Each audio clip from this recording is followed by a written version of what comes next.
Hello, everyone, and I'm back with another session. And we're going to start a new session, and I'm going to talk about the poetry by Sujatha Bhatt. Right? So, Sujatha Bhatt is a diasporic Indian writer.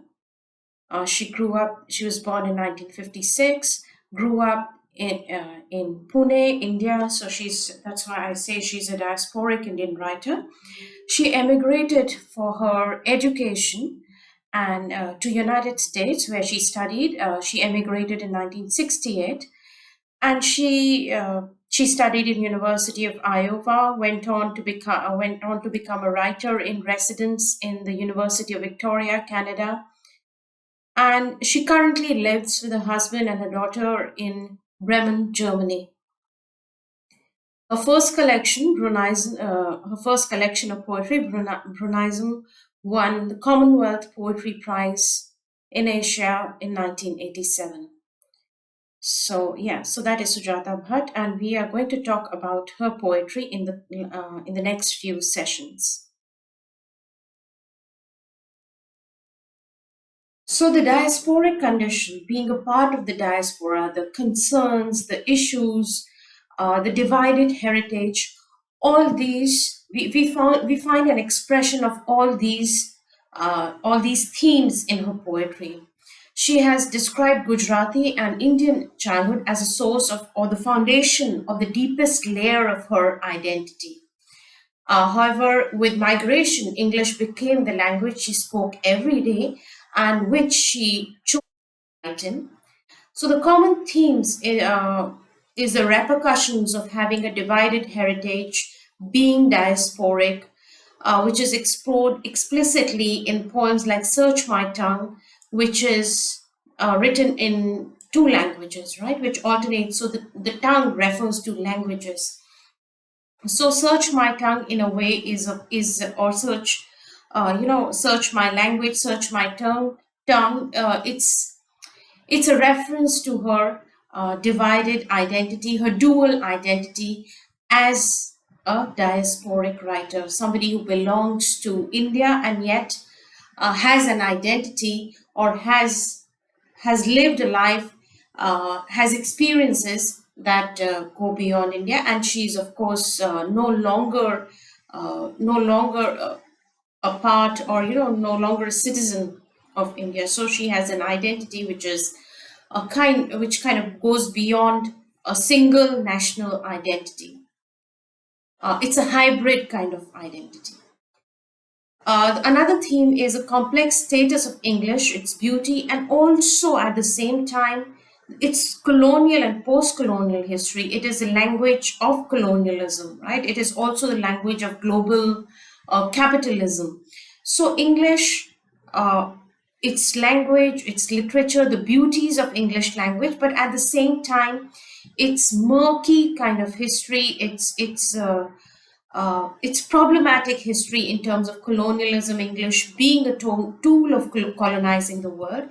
These are also explored in poems like A Different History and Nanabai Bhatt in Prison, which is about her grandfather who found solace in reading an English poet, in reading Alfred Tennyson, was imprisoned by British colonial authorities. So you can see the dual attitude towards a language, although the grandfather and Sujata Bhatt, in choosing to write in English, kind of, identify with English, but at the same time acknowledge that English is a product of colonialism.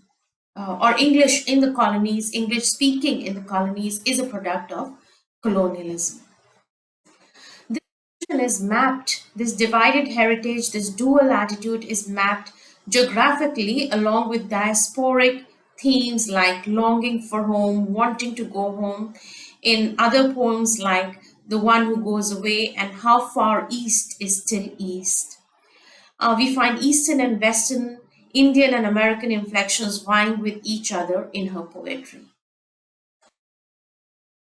So today I'm going to talk about a very simple and a personal poem on 29 April 1989. It is it is simple and yet the poem is remarkable in terms of in terms of its in the way it captures a moment, a single moment in the life of the poet. So, as I said, it's a very personal poem, and its in the intensity of everyday life is emphasized in the poem in by by the use of present tense. We know that the date of composition, right? It is 29 April 1989. It is a date. It is a time in which it has been written. It is a special, what is special about this day? It's a special occasion. We have that right in the first line of the poem. She's 3 months old now. It is her daughter is 3 months old now. So 29 April 1989 is, in that sense, a remarkable day for the poet. The daughter is 3 months old. The but the po- So although it is commemorating this day in the for the for the daughter, but remarkably the child is asleep, and the poem is not about her activities, her 3 months, her presence in any way. The child is actually asleep, and the poem in a way about the child's presence, but in terms of it begins like it begins with she's peacefully asleep. So it's a brief moment of respite for the mother, and we see this when she says she's 3 months old now, asleep at last for the afternoon. So at last, showing that how welcome it is, how welcome this respite, this brief moment is. It is some time that the poet gets herself for herself, a respite from motherhood, the duties, the tasks of motherhood. So she's asleep at last for the afternoon. I've got some time to myself again, but I don't know what to do. So the line four. So although the respite is welcome, we also see her confusion. What do I do with this brief time, this brief moment that I have got for myself? Outside, everything is grayish, green, and soggy, with endless Bremen spring drizzle. Notice the alliteration in the fifth line, grayish, green, and soggy. The guttural G as she describes the scene outside. The world goes on in its fashion.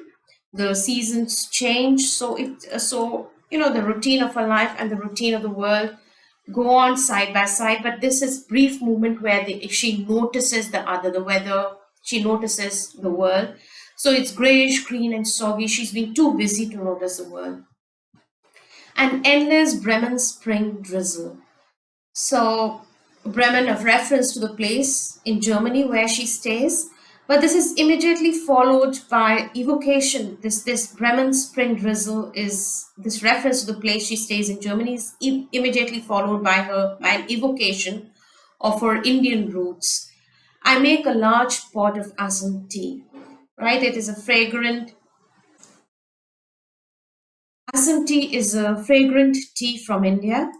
So it is we can immediately see the reference to the place that she stays in, and at the same time, uh, things from India are a part of her day-to-day life. So I make a large pot of Assam tea. I search through my books.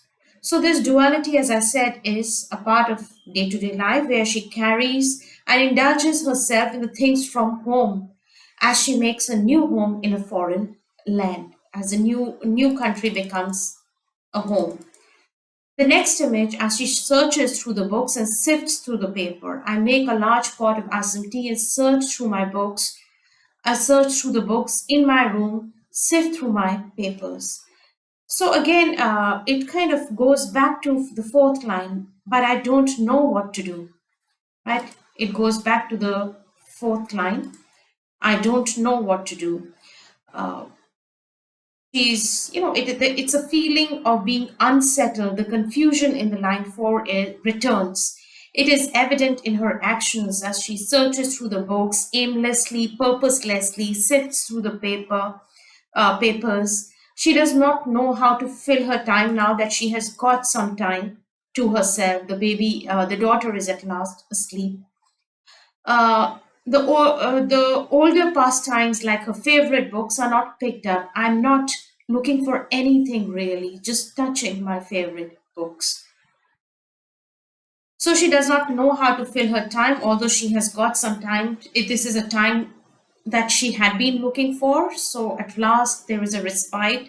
So she had been welcoming, looking forward to this respite. But when this time comes, she does not really know how to fill it up, what to do. The older pastimes are no longer, she no longer indulges in them. She's just happy by their presence. She searches through the books, sifts through the papers, touches her favorite books. She's just happy by their presence. It becomes a moment of it's like a restful limbo, a restful in between kind of a time, a restful liminal time. Uh, you know, in between the humdrum, the everyday life. I don't even know what I'm thinking, right? That's the line, that's the next line. I don't even know what I'm thinking, but there is a rich, round fullness in the air, like living inside Beethoven's piano on a day when he was particularly energetic. So the pleasantness of this limbo is not something where she's bored or she is in a way purposelessness. She's enjoying that aimlessness, the purposelessness. It is a pleasant limbo. The pleasantness is conveyed by the phrase rich, round, fullness in the air, right? So these are some important uh, phrases that you could discuss if you have to write on this poem. So the rich, round, fullness. Notice the alliteration of the R, the liquid rolling sound. Also the metaphor, it's rich round fullness evokes, it's a metaphor it conjures up an image of a ripe fruit. So the pleasant ripeness of the present, this very pleasant enjoyable ripeness is further emphasized by the simile that follows. This is a simile that follows, like living inside Beethoven's piano, right? Notice again the alliteration of liquid L sound. So the R, the alliteration of R and the alliteration of L, these are very soft liquid sounds, where it emphasizes continuity, the going on. It's not a harsh, abrupt, it is like going with the flow. So the R and the L's, the alliteration emphasizes going with the flow. And this is also kind of brought forward by the metaphor, rich round fullness, which conjures up an image of a ripe fruit, living inside living inside Beethoven's piano. This musical metaphor, or simile rather, this musical simile, living inside like living inside Beethoven's piano. So this limbo, this liminal movement is a part of the rhythm or the music of life. It is short-lived. Soon the daughter would wake up and her life would return to the usual busy routine. This moment is like a rest or a pause in the music of life. So in the music, a kind of a pause that is part of the rhythm. But the composition overall that she finds herself in is quite energetic, right? That's what she said, on a day when he was particularly energetic.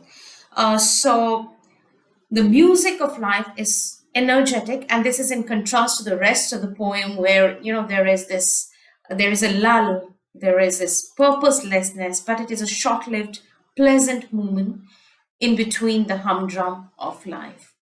So, a very personal poem that captures this moment, this lull in the energetic routine of a mother's life, of the poet's life. Also, notice very sensual imagery that she uses throughout the poem, the visual and tactile imagery that comes with grayish green, soggy. Apart from the guttural G, as I said, the alliteration there, it's a very visual and tactile image there. Again, the endless spring drizzle, it's almost auditory. You can hear the drizzle. I make a large cup of assam tea.